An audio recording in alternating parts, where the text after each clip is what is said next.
गोष्टी कोणत्या सांगितल्या? जीवनामध्ये अहंकार नसावा आणि विषय नसावे याच्यासाठी दोन अक्षर ठरलेली आणि पाहिजे असणाऱ्या दोन गोष्टी कुठल्या? तर तुमचं मन शुद्ध पाहिजे आणि तुमच्याकडे समाधान पाहिजे. तर या दोन गोष्टी या ठिकाणी एका चरणामध्ये दिलेल्या आहेत. तर या ठिकाणी तुम्ही देव आहात किंवा मी देव आहे याची अनुभूती घ्यायची असेल तर जीवनामध्ये अहंकार आणि विषयाचा त्याग करा आणि मन शुद्ध आणि समाधान पाहिजे. या चार गोष्टी घडल्या की मग तुम्ही जसे होतात तसे व्हा. पण घ्या, अहंकाराचा त्याग केला, विषय नाहीसे होतात, विषय नाहीसे झाले की मन शुद्ध होतं, मन शुद्ध झाले की समाधान प्राप्त होतं आणि एकदा का समाधान प्राप्त झालं की मग त्या समाधान नावाच्या शेतामध्ये जे पीक येतं त्याचं नाव आहे सुख.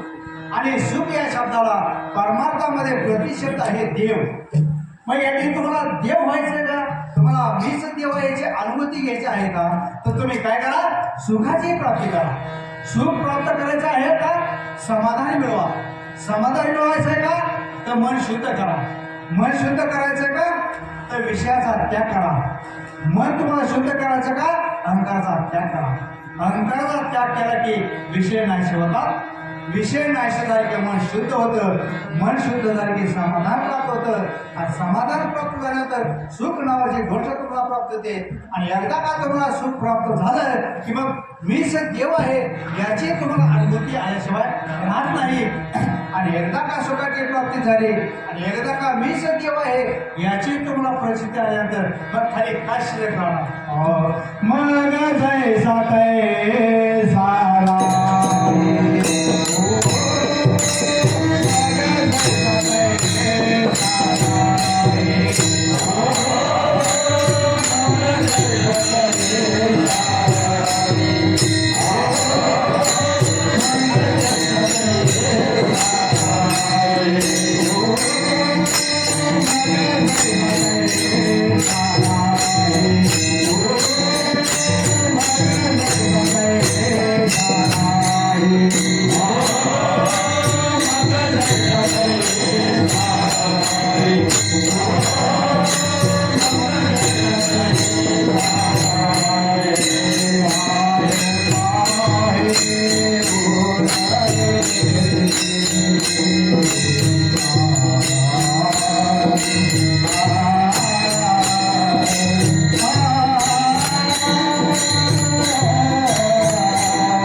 Thank you.